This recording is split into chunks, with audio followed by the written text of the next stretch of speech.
Chairman wa district ya Kiruhura najya ngo bakakoresha bamukora plani yo kwombeka ekyombeko eki eky'esente nyingi konka n'obuhabuzi bubi kurwo mutekano kuratisa ababe bariho bwirobo konka baningira ba misleadinga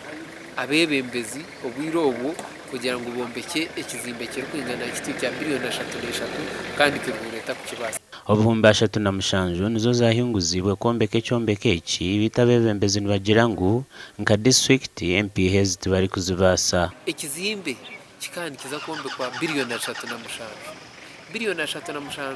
ezimwe zitakubasa kure no bwo kuza kutuyisa tukubasa kurwo kajyotiniza kwombeka office za billion 3.5 kandi mayangu itasaniza kumiza muka kwebereri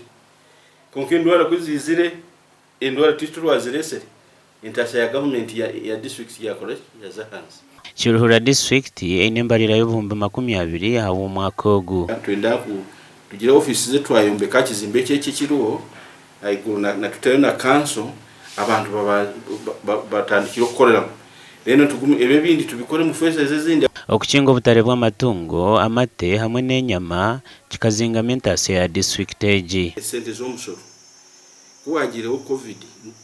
n'ejo ubutare bwa bukinga revenue yitu ya zahansi vereza ebintu bingi soronga zitwantu tukikozesa atektomwe abo kubantu tuza kugira ngo office yitu kugendamo mucendeze mwihema office zibiri konka shepe gumeri ngo kuyabire koze so ni yango cyo tukikuza kutora sente bweno bwa hati banene baza kucendeza budget egi bakatandika kwombeka busya gashaka Paulo turi amureba.